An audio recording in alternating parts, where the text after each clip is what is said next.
Chapter 10 More Than One and One for More. Carl could feel an uneasiness the likes of which he knew came from more than what he saw in his direct environment. As he pulled onto the block of the venue at which Tabitha was hosting her open mic, the comfort in knowing that Jason's car was following close behind was upset by his recognizing Luke's car in one of the parking spots. Yet as uneasy as he felt at the realization that Luke was in the venue trying to convince Tabitha to betray her own choice, he knew that her reinforcements had arrived and things would work out fine. There was something else, though, and he could not accurately place its origin. He was never one to run from any kind of confrontation, so the social sense of the impending, uncomfortable conversation with Luke was not the source. He knew that he was feeling strong and certain in his efforts to help his dear friend, and had very carefully examined his motives to make sure it was to help her and not bring her closer to him. So that was not the problem. It was something off his charts of logical understanding of his life and world. Just a feeling that something he knew, something he was attached to, was writhing in a pain so grand that the vacuum of it nullified any sense of hope and joy. This was not a truth he could readily admit, and so he chased away the impression it made upon his heart with the unrelenting reality of his physical presence there and now. He opened the hell out of his car door.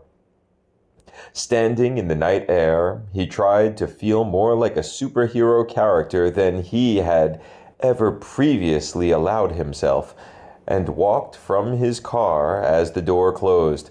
Setting the alarm on his car, he did not look back, but rather to the parked car from which Jason and Lindsay were emerging. "Luke's car is here," he said, while walking towards them. "Oh, crap," said Jason. He shut his door and waited for Lindsay to close hers before setting the alarm. He had attempted to text Danny at the first red light after leaving the coffee shop, and also tried calling her. When his call went directly to her voicemail, he accurately surmised her phone was not on, and called to report such to Carl. Both he and Carl had set the call on speakerphone while driving, and Carl explained what was going on with Tabitha. Lindsay, overhearing and trying to understand, kept quiet until the call was done. She had then asked Jason about various points of the situation regarding Tabitha's person, sense of being, preferences, and history as well. By the time she stepped from the car, Carl could see she was well versed in the matter, and accepted that she would be a suitable stand-in for Danny. And in the moment he thought of her name, his awareness of some unknown pain returned. To Carl, Tabitha was a magical being capable of conjuring meaning for existence that others sought. With her were the wishes of fairies and the prayers of the dragons. Mythos and mayhem trembled before her, as it was she who made real and present the ideal of magic in the world strewn with dashed expectations and unrealized dreams of humanity. He had felt a genuine concern that she would lose that idealism, and always tried to offer her support, primarily because she was prone to conflagrating with the harsh realities of the world she was busy beautifying. When she connected with Luke, he thought that she was finally reaching a point where she could sustain her works without his support. But he soon noticed that she was having her drive to beautify, her compulsion to her own praxis, drained away from her. He knew that he wanted her to leave Luke, but he also knew that he was not the man, given their shared experiences, to voice that desire in a way that would bolster her. That is why Jason was there, because Jason saw the same beauty and was in love with Tabitha for it, the same way Carl was. Carl was not looking with joyful anticipation to the coming conflict, civil as it may be, that they were walking into, but it was better than the pain he was sensing, for which he could find no reason. They walked into the main room of the venue and saw the thinned crowd giving their attention to the young lady singing and strumming her guitar on stage. At the back of the room, sitting at the bar in a location she never sat when not distressed, was Tabitha with her eyes on the stage and Luke sitting next to her, facing her, and talking close so as to not disrupt the performance, but still be heard by her. The vision made Carl clench his jaw, and he led the procession of the three in a direct line to Tabitha, who gave an expression of relief so subtle that Carl doubted anyone but he could detect it. Carl leaned over and touched Luke's shoulder, simultaneously stopping his flow of words and directing his attention away from Tabitha. Carl held his hand out to his sides, palms up and leaning back as he met Luke's gaze. "What are you doing, man?" "Excuse me," Luke said to dismiss Carl. "I'm talking to Tabitha." "You should try talking with her instead of to her," Carl responded, and Luke looked back to him. Jason took the moment to step forward. "Hey, Tabitha, this is Lindsay." He gestured to her, and the two ladies shook hands. "I've heard so much of the good works you do," Lindsay said. "I'm your newest fan." "Sweet to meet you," Tabitha responded with a warmth in her smile that rekindled her certainty to compose and conduct, to create and orchestrate, to churn the vision she had been blessed to know into the material world, to inspire hope and excitement, and the greatness by which humankind moves forward with a desire to be more than what it can be, to dream and make true the dreams. "Is this new fan going to pay her rent?" Luke asked, nearly quashing the spark lighted. "Well, not alone," Carl joked, and deflected the extinguishing comment with humor. Seeing the advantage in the moment, Carl pressed on. "I mean, my tab is open. If you order something, she gets a cut of it, or, you could pay for it yourself." He squared his shoulders to face Luke in order to make clear the meaning under his words. "Why are you even here?" Luke asked Carl. "You heard she left and you come sniffing around?" Lindsay squinted at the demeaning comment from Luke and held her tongue when Jason placed his hand on her bicep, a move he would have done if it had been Danny standing there to keep her from punching Luke.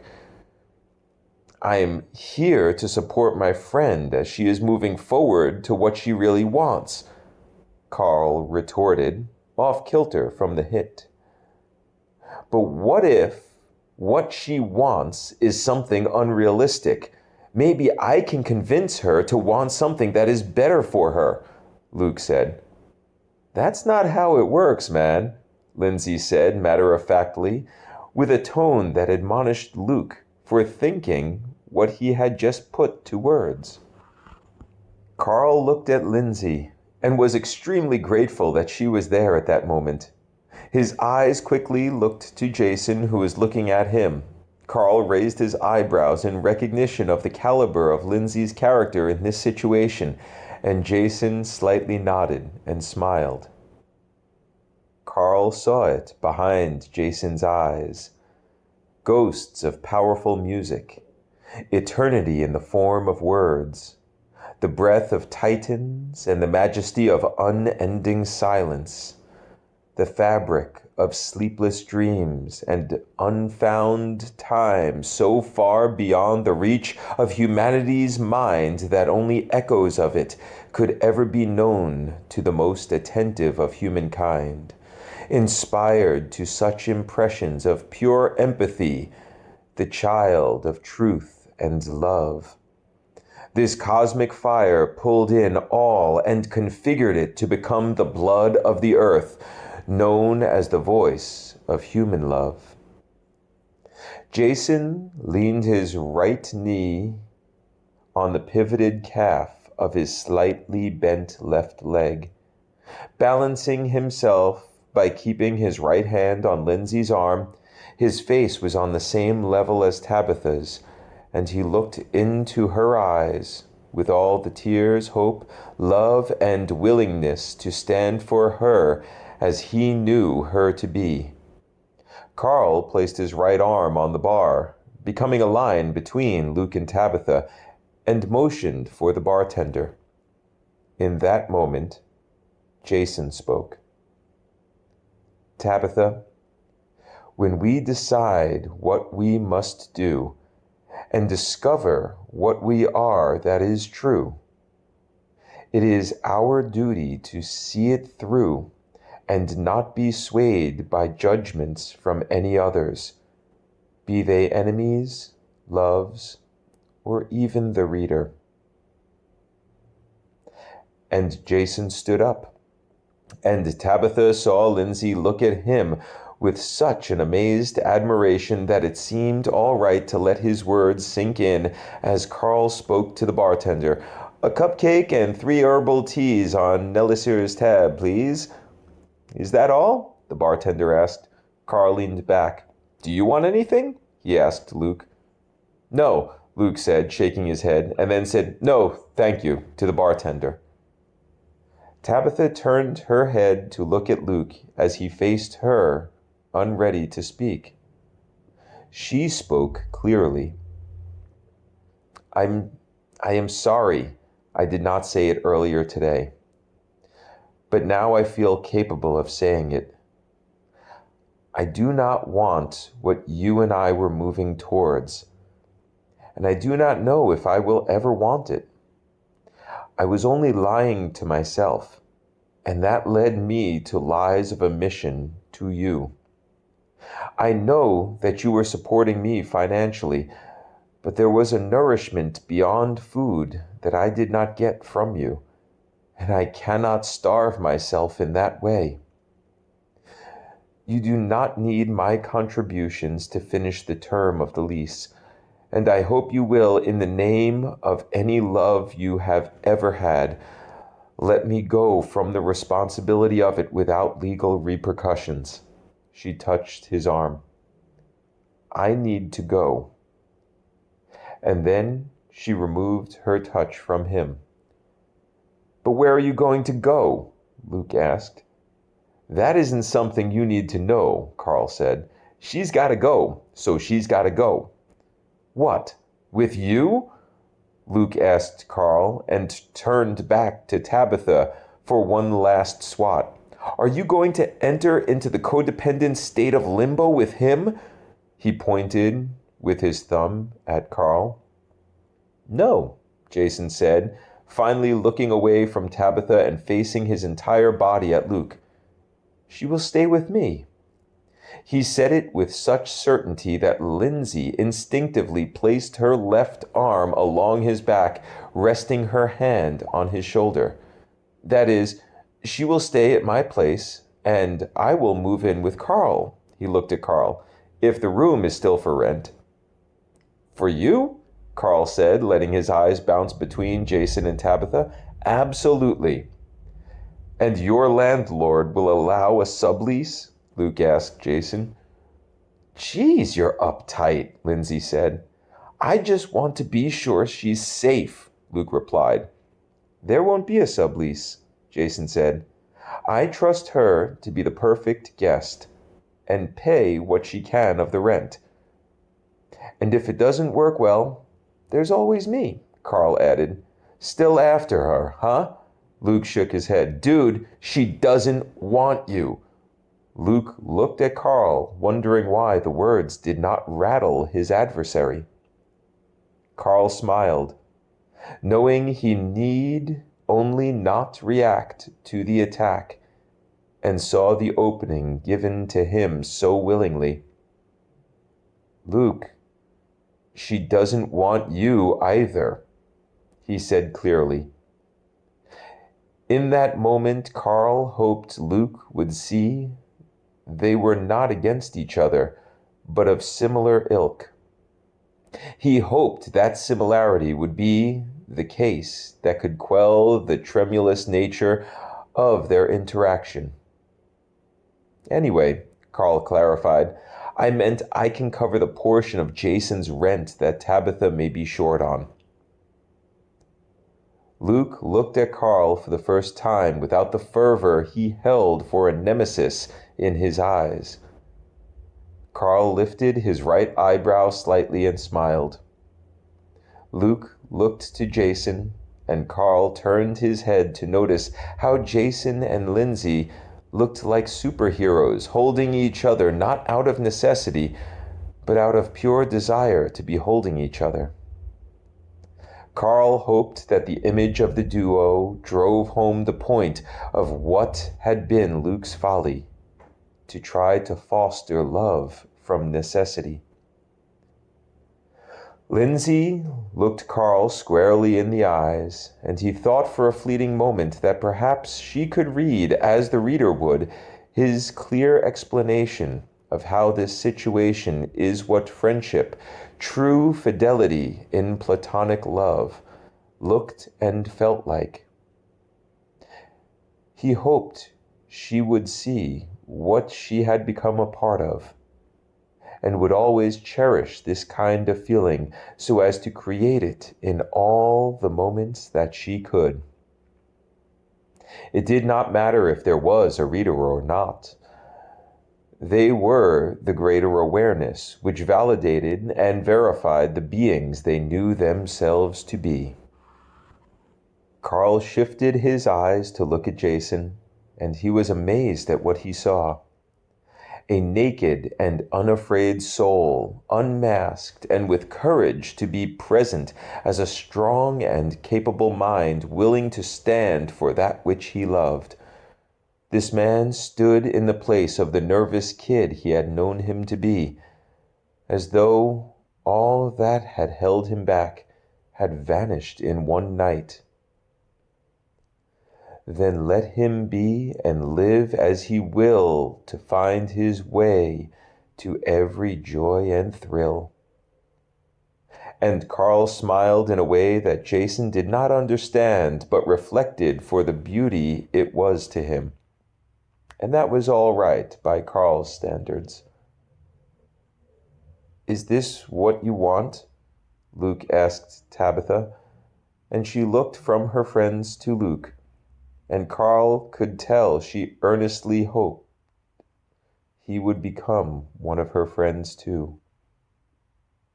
Yes, she said without difficulty, and I hope you can accept it with the kind of dignity and grace I know is in your power. And she looked at Luke so that the words would be accepted as the truth they represented, and the reality of this was more than Luke's heart and mind could handle while maintaining composure over his emotional expression. On the bar stool in the venue where the performer on stage was finishing her final song, amidst the strength of friendship that was a love greater than he could give, Luke gave up on anger, gave up on holding back, and Carl saw his lower lip start to quiver. Oh, man. Luke. Carl grabbed him into a hug. It's okay, brother, he said as the tears started pouring forth. I know. And Luke hugged him back. Tabitha quickly walked to the front of the room to exchange the performer on the stage for another waiting anxiously for his turn to display the piece of universal musical soul he held. I just don't know how to hold on to her, and that's all I want," Luke said quietly to Carl. "Believe me, I know.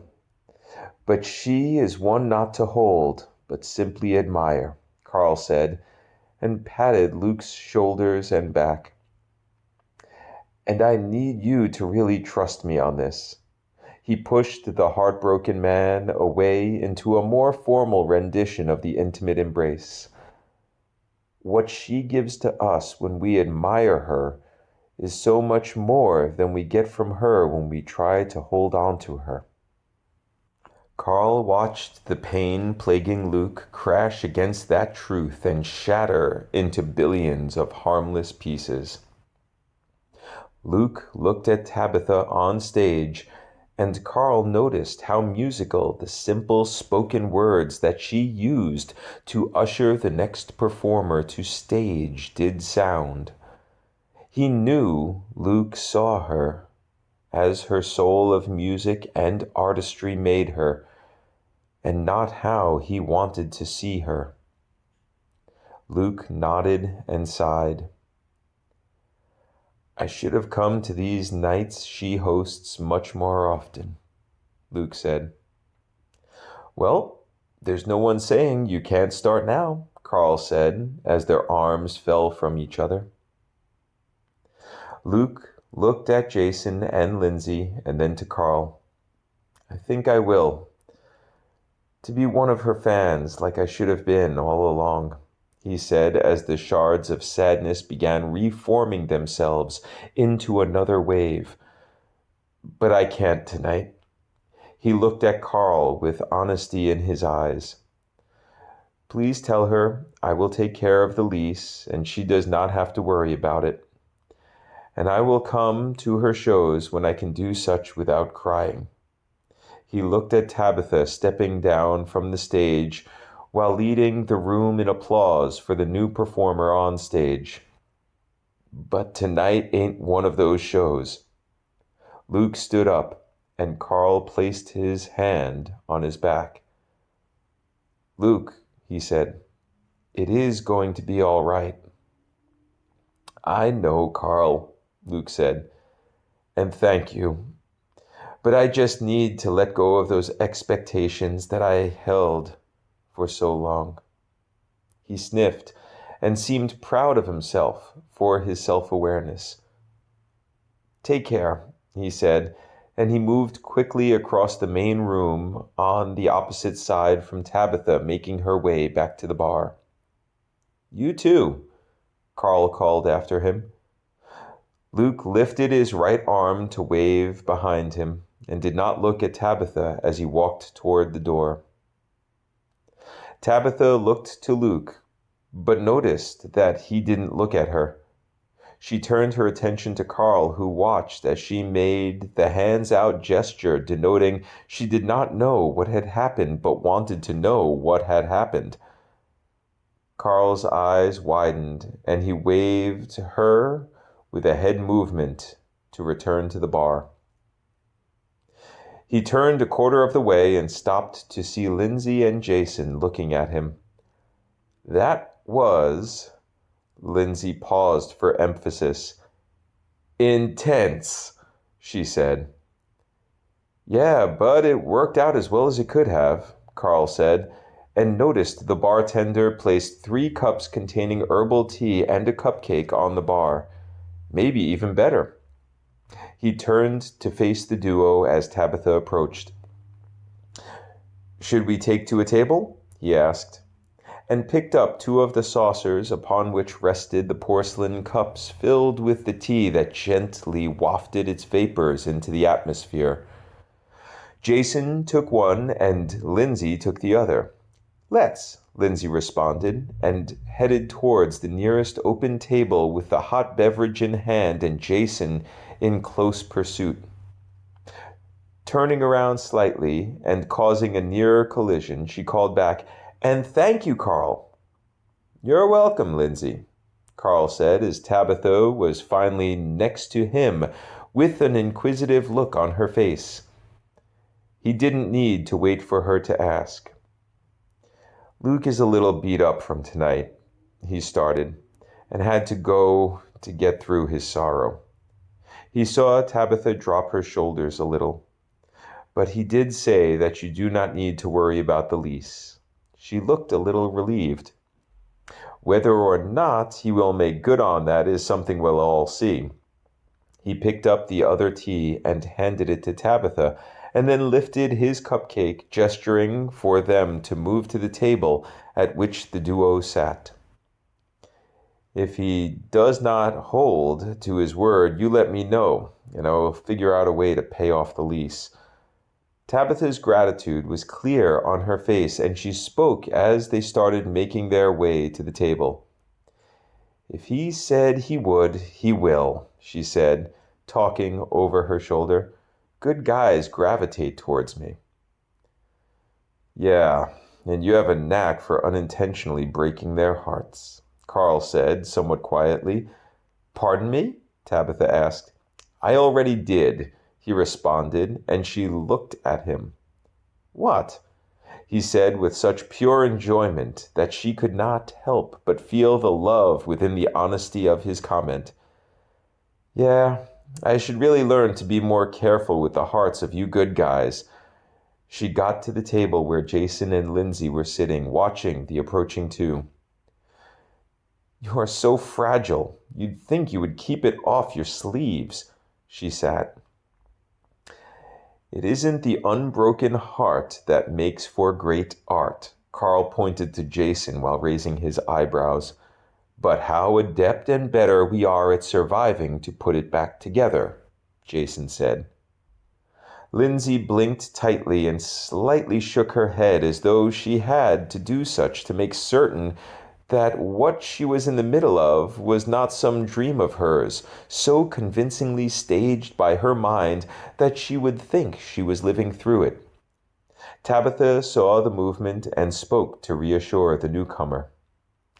Ah, Lindsay, she said with a calm and melodious voice both Carl and Jason cherished dearly. What you must think of what you are seeing here. She lifted her teacup and inhaled the vapors. Thank you, love, she said to Carl, who was getting comfy in the seat next to Tabitha, with all the giddy mannerisms of a young child anticipating the present beneath the wrapping paper on Christmas morning. He shimmied in his seat and thoroughly enjoyed the moment just before the cupcake, and he became one with the others. We are not as mad as we appear to be, but like to grip life with all the enthusiasm of our hearts and minds that we have. Then may the reader see our soul clearly, Lindsay said, raising her mug. Tabitha looked at Jason with a nod, and they both raised their mugs. Carl lifted his cupcake to participate in the toast. I like that, Carl said to Lindsay. You are a good stand-in for Danny, and suddenly his heart became empty of all pleasant sensation. He would have sworn he was having a heart attack, but for the twisting sensation of his stomach at the same moment. The forceful thrashing of some emotional awareness he was suddenly gaining made him drop his hand with cupcake to the table loud enough to have the patron at the next table look away from the performer on stage and in the direction of the percussive sound he inadvertently created. This was not a good moment of clarity, but one that he could not deny. Danny, he said, looking around the table. Jason cocked his head to his right and furrowed his brow. Lindsay wore a blank expression of uncertainty. When Carl looked at Tabitha, something in how she looked at him conveyed understanding. He was at a loss to put words to what he knew through feeling, and before he could build his logical doubts of that knowledge, Tabitha cast the magic he knew her to have. Go, she said. Check her apartment and call when you find her. She looked to Jason. We'll try calling and texting her. And Jason took the hint, lifting his phone from his pocket to call Danny. Tabitha took her phone out and pressed the button to turn it on. I have the same phone, Lindsay said, pulling hers from her purse. Good. Then I will tell you the security for mine so you can clear all text and voicemail notification I may have gotten from Luke, Tabitha said, looking at Carl. He's not the only one who cannot face our ended relationship tonight, she said, but the pensive look on Carl's face told her this was superfluous information to him. Go, love. She nodded him on his way. I will call once I'm done here, and we'll look for her together if need be. He rose and took his cupcake with him, stuffing it in his mouth as he walked away. He stopped and turned back to the table, taking out his wallet and pulling the credit card on which the tab was running, and wordlessly handed it to Jason.